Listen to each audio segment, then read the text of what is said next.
Hello बच्चों, welcome back. आज के लेक्चर में हम लोग नया चैप्टर पढ़ने वाले हैं, बायोटेक्नोलॉजी एंड इट्स एप्लीकेशन। इसके पहला वाला जो चैप्टर था उसका नाम था बायोटेक्नोलॉजी इट्स प्रोसेसेस, और अगला चैप्टर है its application.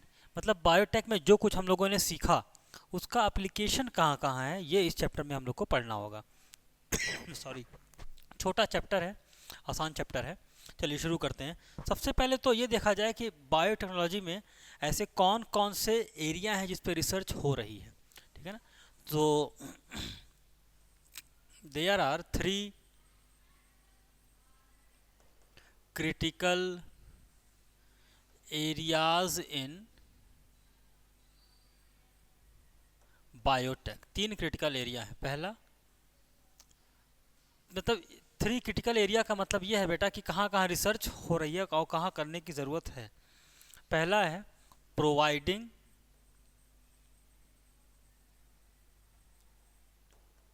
Best catalyst. Providing best catalyst. Catalyst समझते हैं ना, कैटलिस्ट कह दीजिए, एंजाइम कह दीजिए, बात एक ही है। प्रोवाइडिंग बेस्ट कैटलिस्ट और एंजाइम। आपको पता है कोई भी रिएक्शन बिना एंजाइम के हो नहीं सकता। अगर हमें सबस्ट्रेट को चेंज करना है प्रोडक्ट में तो इसके लिए हमें एंजाइम की ज़रूरत है। तो हमें बेस्ट एंजाइम चाहिए जो कि इस रिएक्शन को बहुत ही फास्ट रेट से परफॉर्म करा सके। अच्छा, दूसरी चीज़, सिर्फ एंजाइम या बढ़िया कैटलिस्ट खोज लेना ही काम नहीं है हमारा। अगर इस कैटलिस्ट को या इस एंजाइम को ऑप्टिमम कंडीशन नहीं मिलेगी तो भी काम नहीं करेगा। जैसे कि हम बात करें पेप्सिन, अगर पेप्सिन को हम 7.8 pH देंगे तो क्या वो उस पर काम करेगा? नहीं करेगा। पेप्सिन के लिए बेस्ट ऑप्टिमम पीएच है 1.8। तो उसी तरीके से दूसरा पॉइंट है प्रोवाइड बेस्ट मीडियम या प्रोवाइड बेस्ट ऑप्टिमम कंडीशन। दूसरा provide optimum condition. Optimum condition provide करना जिस पे वो एंजाइम या कैटलिस्ट खूब बढ़िया काम कर सके। और तीसरा है down stream processing. Down stream processing, कल के लेक्चर में मैंने बताया था कि डाउन स्ट्रीम प्रोसेसिंग में क्या क्या आता है। प्यूरिफिकेशन,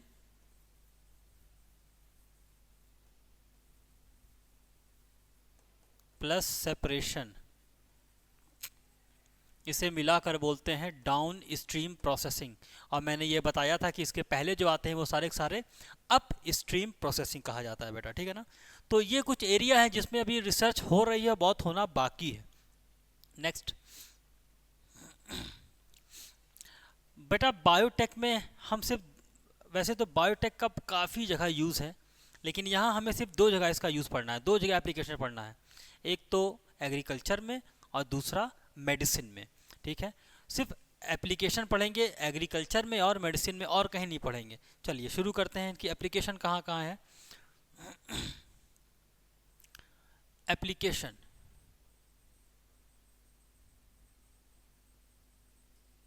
और एप्लीकेशन हमें दो जगह पढ़ने हैं।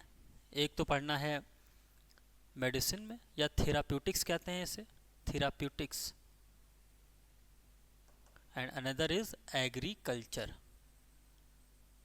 दो जगह इसका यूज़ हमें बहुत डिटेल में पढ़ना है, ठीक है। अब क्रॉप की जो ईल्ड है उसे बढ़ाया कैसे जा सकता है, पहले एग्रीकल्चर की ही बात करेंगे। टू इंक्रीज क्रॉप ईल्ड, भाई क्रॉप की ईल्ड को हम कैसे बढ़ा सकते हैं, है ना। तो तीन ऑप्शन है हमारे पास जिससे हम क्रॉप की ईल्ड को बढ़ा सकते हैं। Number one, agro chemical, sorry, agro means कृषि, केमिकल मतलब रसायन, agro chemical based agriculture, based agriculture मतलब ऐसा एग्रीकल्चर जिसमें हम केमिकल्स का इस्तेमाल करेंगे, ठीक है। दूसरा है organic culture, second one is organic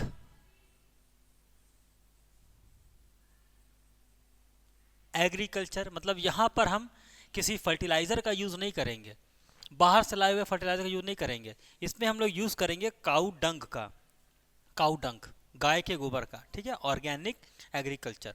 और तीसरा है नंबर 3 नंबर 3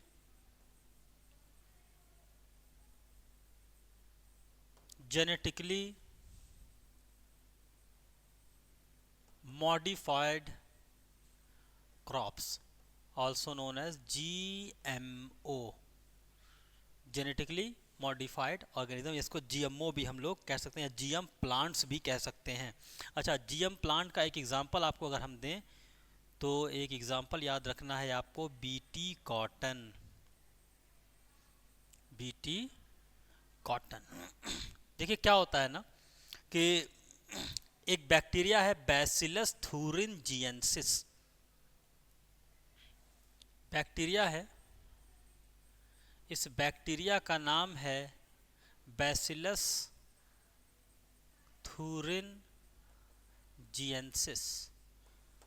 इस बैक्टीरिया से निकाल लिया गया क्राइजीन, इसके अंदर एक जीन होता है जिसको कहते हैं क्राइजीन, जीन का नाम है क्राइजीन। अब इस क्राइजीन को हमने इंट्रोड्यूस करा दिया, क्राइजीन को हमने उठाकर डाल दिया, इंट्रोड्यूस्ड इन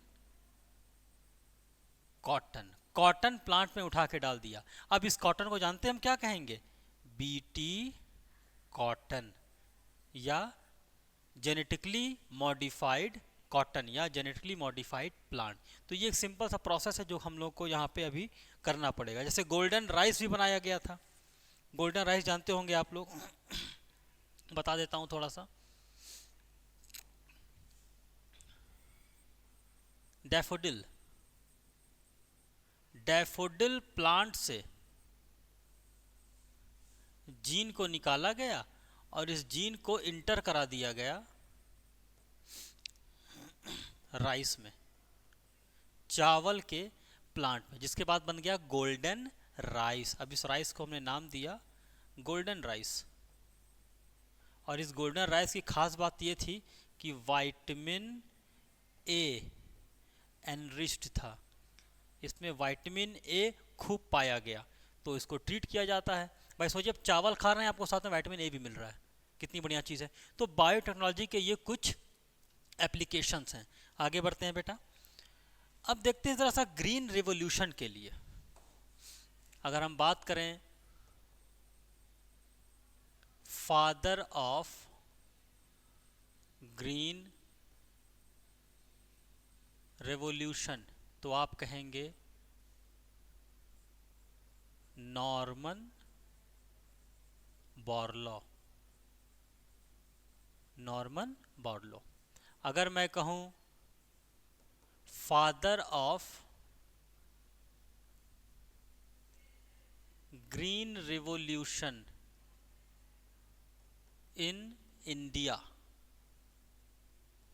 तो नाम है MS स्वामीनाथन, MS स्वामीनाथन। ये 2 पॉइंट आपको याद करने हैं, बहुत ही डिटेल, बड़ा इंपॉर्टेंट है, पूछा जाता है। अब हमने अपनी क्रॉप की यील्ड को ना 3 गुना बढ़ा लिया है, we are succeeded in tripling the crop yield. लेकिन ऐसा क्या कर दिया हमने, आइए देखते हैं। We are succeeded to tripling, triple कर दिया, डबल भी नहीं, triple, tripling in yield of crops.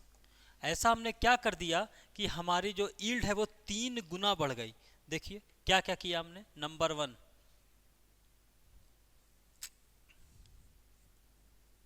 Due to, ऐसा क्या किया कि ट्रिपल हो गया, 3 गुना हमारी पैदावार बढ़ गई। Use of, number 1, use of high yielding variety. High yielding variety का यूज कर रहे हैं हम, इसलिए हमारी यील्ड ज्यादा हो रही है। दूसरा, बेटर मैनेजमेंट प्रैक्टिसेस। और नंबर 3 है use of genetically modified crops. Genetically modified crop का भी हम लोग बड़ा धड़ल्ले से इस्तेमाल कर रहे हैं, इसीलिए जो है हमारी यील्ड काफ़ी बढ़ गई है। ठीक है। अच्छा, इसको यूज़ ऑफ एग्रोकेमिकल भी कह सकते हैं, इसको हम एक पॉइंट बाद में लिख देंगे। Use of agro chemical. Agrochemical, agro का मतलब होता है कृषि और केमिकल का मतलब होता है रसायन। अब आपसे पूछे कि कौन कौन से ऐसे कारण हैं जिसकी वजह से हमारी क्रॉप यील्ड ट्रिपल टाइम बढ़ गई, तो ये 3 बताओगे। लेकिन पूछे अगर कि मेन रीजन क्या है, तो तब खाली ये दोनों बताइएगा, this is the main reason. ये दोनों मेन रीजन है। कौन कौन से? Better management practices and use of agro chemical based crop. ठीक है बेटा, अब आ जाओ थोड़ा सा जीएमओ की बात कर लेते हैं हम लोग। GMO, genetically modified organism. अब ये क्या होते हैं बेटा? बेटा बहुत सारे एडवांटेज हैं इसके, जीएमओ के कई सारे एडवांटेजेस हैं, सेवरल एडवांटेजेस, बहुत सारे एडवांटेज हैं, एक एक करके हम लोग इनको पढ़ लेते हैं। पहला, ये जो जेनेटिकली मॉडिफाइड ऑर्गेनिज्म या प्लांट्स होते हैं ना, दे आर पेस्ट रेजिस्टेंट। कोई भी कीड़े मकोड़े इस पे अटैक नहीं करते, पेस्ट रेजिस्टेंट। जैसे बीटी कॉटन एग्जाम्पल है, बीटी कॉटन, इस कॉटन पे अब कोई भी कीड़ा अटैक नहीं कर सकता। जैसे टोबैको,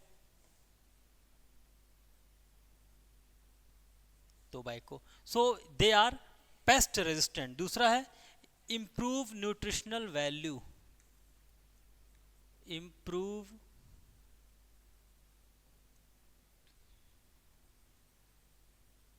न्यूट्रिशनल वैल्यू। जीएमओ में न्यूट्रिशनल वैल्यू को भी हमने बढ़ा दिया, लाइक जैसे मैंने भी बताया golden rice, golden rice vitamin A enriched, इसमें विटामिन ए खूब है और गोल्डन कलर का ये राइस दिखता है, इसलिए इसको कह दिया गया गोल्डन राइस।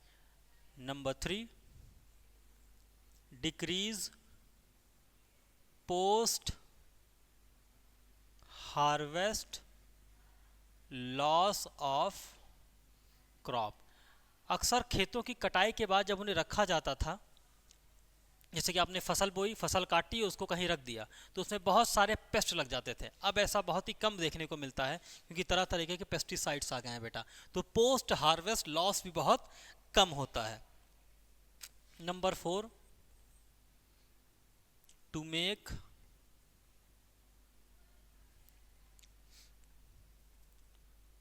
मोर tolerant plant. Most tolerant plant का मतलब ये होता है, जैसे कि मैं कह दूं कि ऐसे क्रॉप जो कि एबायोटिक स्ट्रेस का उन पे कोई इफेक्ट नहीं पड़ता। To make more tolerant plant means they avoid abiotic stresses। जैसे कि बाढ़ आ गई या सूखा पड़ गया, तो ऐसे प्लांट पे इस पे कोई इफेक्ट नहीं पड़ता है, उन्हीं को कहते हैं जीएमओ। जैसे कि गंगा जमुना है, गंगा जमुना, इसका एग्जांपल मैं लिख देता हूँ, गंगा जमुना, यमुना मत कर दीजिएगा, जमुना ही नाम है। ये क्या है? वैरायटी ऑफ व्हीट, गेहूं की एक वैरायटी है जिसको ऊपर इन्वायरमेंट का कोई इफेक्ट नहीं पड़ता है, ठीक है। दूसरी चीज number 5, to make tailor made plant. Tailor made plant का मतलब ये मत समझिएगा कि टेलर के पास गया प्लांट बनवा लिए। टेलर मेड का मतलब होता है बहुप्रयोगी, जैसे कि नीम, नीम का कई सारा यूज़ है ना। उसकी पत्तियों को पीस के कुछ दवाएं बनती हैं, रूट से भी दवाएं बनती हैं, कई सारे यूज़ हैं नीम के। तो to make tailor made plant, तो बेटा ये कुछ एडवांटेजेस हैं जिसकी वजह से जीएमओ को हम लोग यूज़ करते हैं, है ना। अब आगे चलते हैं। अब देखते हैं कि इसका एप्लीकेशन एग्रीकल्चर में कहाँ कहाँ और है। बात करते हैं बीटी कॉटन की। अभी हम लोग पढ़ते हैं बीटी कॉटन। और बीटी कॉटन है क्या? ये एक तरीके का जेनेटिकली मॉडिफाइड प्लांट है। देखिए एक बैक्टीरिया है बेटा, एक बैक्टीरिया है जिसका नाम है, समझ लीजिए अच्छे से, बैसिलस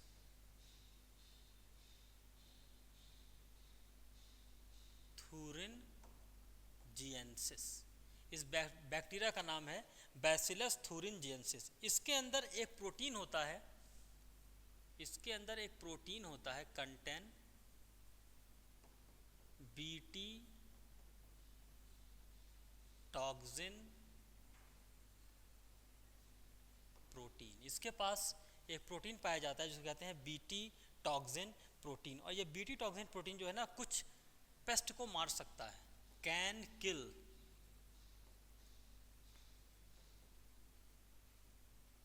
सर्टेन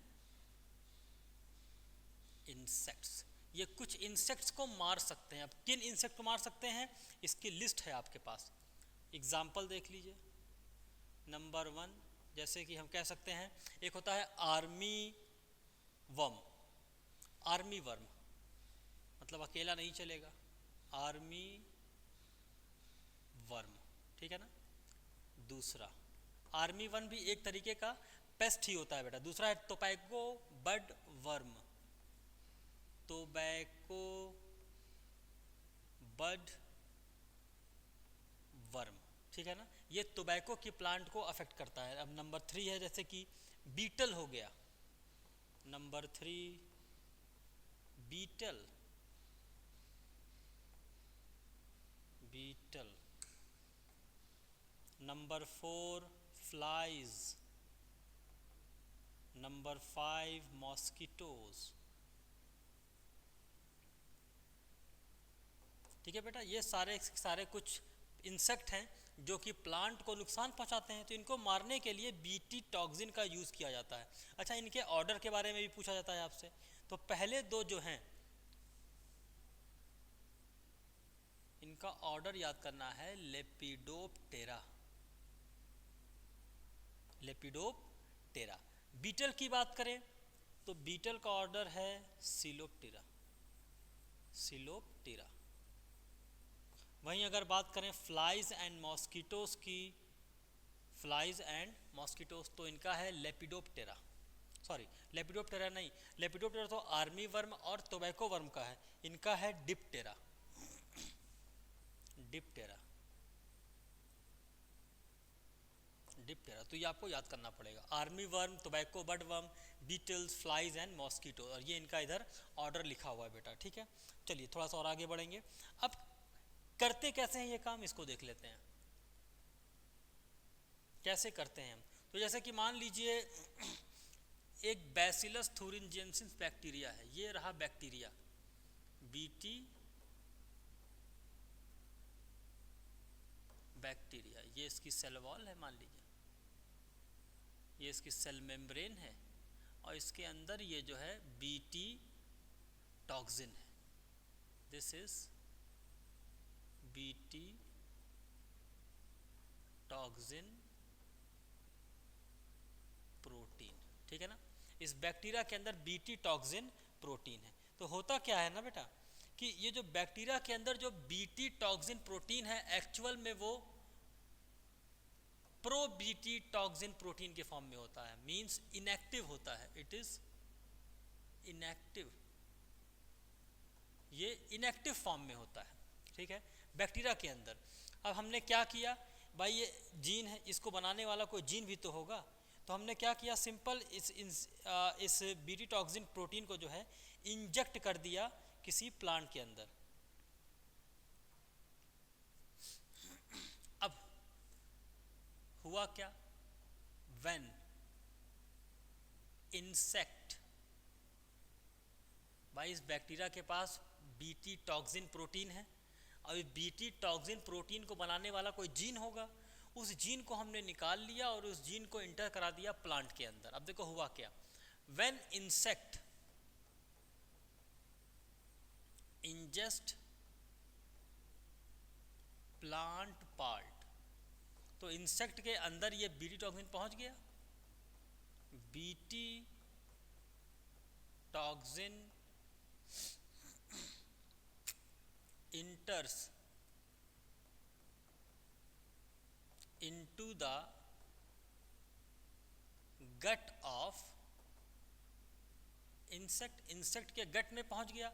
अब इंसेक्ट की गट में पहुंचने के बाद, गट के 3 पार्ट होते हैं, फोर गट, मिड गट, हाइंड गट, तो ये क्या करता है, मिड गट में पहुंच जाता है। बीटी टॉक्सिन जो कि अभी प्रोटॉक्सिन के फॉर्म में था, BT toxin activated as active BT toxin, ये एक्टिव हो जाता है बीटी टॉक्सिन में, क्यों, due to alkaline pH of mid gut. अब मिड गट में उसका अल्कलाइन पीएच होता है, जिसकी वजह से ये प्रो बीटी टॉक्सिन एक्टिव हो जाता है बीटी टॉक्सिन में। अब ये जो एक्टिव प्रोटीन है भाई, ये एक्टिव प्रोटीन जो है उस बैक्टीरिया के अंदर पहुंच गया। अब क्या होता है, now this protein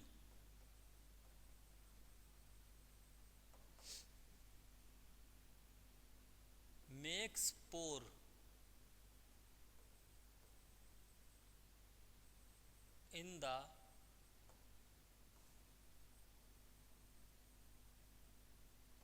epithelial wall of midgut of insect, और इंसेक्ट को मार देता है, किल इंसेक्ट, और इंसेक्ट को मार देता है, इंसेक्ट मर जाता है। तो ये सिंपल सा प्रोसेस है। देखो हुआ क्या भाई, बीटी टॉक्सिन जो प्रोटीन है वो बैक्टीरिया के अंदर तो प्रोटॉक्सिन के फॉर्म में है, इनएक्टिव फॉर्म में है। हमने क्या किया, इस प्रोटीन को बनाने के लिए जो एंजाइम है वो एंजाइम निकाल लिया बैक्टीरिया से, उसे प्लांट में इंट्रोड्यूस करा दिया। अब अगर कोई वर्म, कोई इंसेक्ट आया और उसने इस प्लांट को काटा, खाया, तो वो सेल जो है प्लांट की इंसेक्ट के अंदर चली गई। उस सेल के अंदर वो जीन है, वो जीन अपने आप को एक्सप्रेस करेगा और फौरन ही बनाने लगेगा बीटी टॉक्सिन। ये बीटी टॉक्सिन जब इंसेक्ट के मिडगट में पहुंचेगा तो वहाँ पर इसको मिलेगा अल्कलाइन पीएच, और अल्कलाइन पीएच की वजह से ये बीटी टॉक्सिन जो प्रो फॉर्म में था वो एक्टिव हो गया फ़ौरन। एक्टिव होने के बाद उसके मिडगट की जो वॉल है उसमें पोर कर देता है, स्वेल करता है पहले और फिर उसमें पोर कर देता है, और जब इंटेस्टाइन में पोर हो जाएगा तो बेचारा जिंदा कैसे रहेगा, मर जाएगा। तो इसी को कहते हैं बेटा बीटी कॉटन। इस तरीके से हम बीटी कॉटन को बचा सकते हैं। तो ये हो गया सिंपल सा प्रोसेस। ऐसा ही हम लोगों ने कॉटन में भी किया है, ठीक है। देखिए कॉटन में क्या किया गया, कॉटन पे एक वर्म है वो अटैक करता है बॉल वर्म। अगर हम बात करें कॉटन की तो कॉटन पर अटैक करता है बॉल वर्म। क्या, बॉल वर्म, कॉटन की बॉल होती है ना, तो उसी पे अटैक करता है बॉल वर्म। तो ये 1980 की बात है बेटा, ये बात है 1980 की। सोचिए 1980 की बात है। क्या हुआ सॉरी, क्राई जीन को निकाला गया। क्राई जीन वो जीन है जो कि ये प्रोटीन बनाता है। तो क्राइजीन या बीटी टॉक्सिन जीन को निकाला गया, या बीटी टॉक्सिन जीन, इस जीन को निकाल लिया गया बैक्टीरिया से, और निकालने के बाद इंट्रोड्यूस कर दिया गया कॉटन में, introduced in cotton plant, cotton plant पे हमने डाल दिया गया। अब जैसे ही इसको इंसेक्ट कट करेगा वो सारे प्रोसेस स्टार्ट हो जाएंगे और इंसेक्ट मर जाएगा। इसे हम कहेंगे बीटी कॉटन। अब ये बीटी कॉटन बन के तैयार हो गया। अब सोचिए, बॉल वर्म आया और इस कॉटन के प्लांट को खाया, जैसे खाया तो ये जीन इंसेक्ट के अंदर पहुंच गया, वही सारा प्रोसेस स्टार्ट हो जाएगा। तो इस तरीके से बेटा हम लोग जेनेटिकली मॉडिफाइड प्लांट्स को बनाते हैं, ठीक है। अब क्राइजीन बहुत ही स्पेसिफिक होता है नेचर में, ऐसा नहीं है कि हर जीन हर इंसेक्ट पेस्ट के लिए है, ना ना ना। क्राइजीन इज स्पेसिफिक है, किसके लिए? क्रॉप के लिए भी और पेस्ट के लिए भी। Is specific in nature. तो यहां पर मैं कुछ सीक्वेंस लिखूंगा, कुछ नंबर्स लिखूंगा, वो आपको याद करने होंगे। जैसे क्रॉप है, टारगेटेड पेस्ट है, एंड यहाँ जीन है, कौन सा जीन उसके लिए होता है, ठीक है। अब मान लीजिए कोई क्रॉप है, हम क्रॉप ले लेते हैं, मान लीजिए कॉर्न ले लेते हैं। कॉर्न, कॉर्न समझते हैं ना, मक्का, कॉर्न ले लिया हमने। तो कॉर्न के लिए इसको कौन सा पेस्ट करता है, कौन इन्फेक्ट करता है? Corn borer. कॉर्न के प्लांट को कॉर्न बोरर नाम का इंसेक्ट जो है वो नुकसान पहुंचाता है, उसको खा लेता है। तो इसके लिए जीन कौन सा लेंगे? Cry 1AB। इसके लिए जीन निकालेंगे हम क्राई 1AB। अच्छा, ये तो कॉर्न के लिए हो गया। अगर हम बात करें कॉटन के लिए, तो अभी पढ़ाया मैंने, कॉटन के प्लांट को अफेक्ट करता है बॉल वर्म। बॉल वर्म, और बॉल वर्म के लिए भाई कौन सा जीन लेंगे हम? क्राई 2AB या क्राई 1AC, ये जीन ले सकते हैं। तो ये आपको याद करना पड़ेगा बेटा, एग्जाम में बहुत पूछा जाता है ये सब। तो सॉरी, तो चॉइस ऑफ जीन ये डिपेंड करती है क्रॉप पे या टारगेट पेस्ट पे, ये दोनों पे डिपेंड करता है, एक पे डिपेंड नहीं करता है। चलिए, तो ये तो बेटा हम लोगों ने पढ़ लिया कुछ जीएमओ वगैरह के बारे में। तो आज के लिए इतना काफ़ी है। अब कल आएंगे तो कल आप लोगों को आरएनए साइलेंसिंग के बारे में बताएंगे। Thank you so much.